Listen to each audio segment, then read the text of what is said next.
வாழ்க்கையில் என்னவாக வேண்டும் என்று முடிவு செய்துவிட்டு வந்துவிட்டால் அதிலிருந்து திரும்பி பார்க்காமல் அதில் ஆழங்கால் படுங்கள். ஆழமாக போங்க. அந்த விஷயம் என்ன என்று பாருங்கள். அதற்கு பெயர் தான் நதி போல ஓடிக்கொண்டிருப்பது. யார் எது சொன்னாலும் நின்று கொண்டிருக்காமல் ஓடிக்கொண்டே இருப்பது. எத்தனை பேர் செய்கிறோம் இதை? நீ வீட்டுக்கு தலைவியா இருக்கிற, காலேஜுக்கு போற, இந்த மாதிரி ஊர் ஊரா போய் பேசுற, எல்லாருக்கும் இருக்கிற 24 மணி நேரம் தானே உனக்கும். எப்படி அட்ஜஸ்ட் பண்றேன்னு கேட்டார்.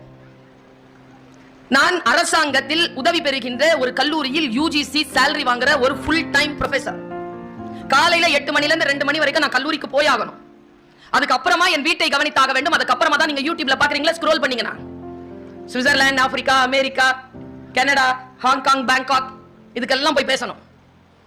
எப்படி என்றால் சாதனையாளர்களுக்கு மட்டுமல்ல, நம் அனைவருக்குமே 60 நிமிடங்கள் தான் 1 மணி நேரம். அவர்களுக்கு கூடுதலாக இயற்கை கொடுப்பதில்லை.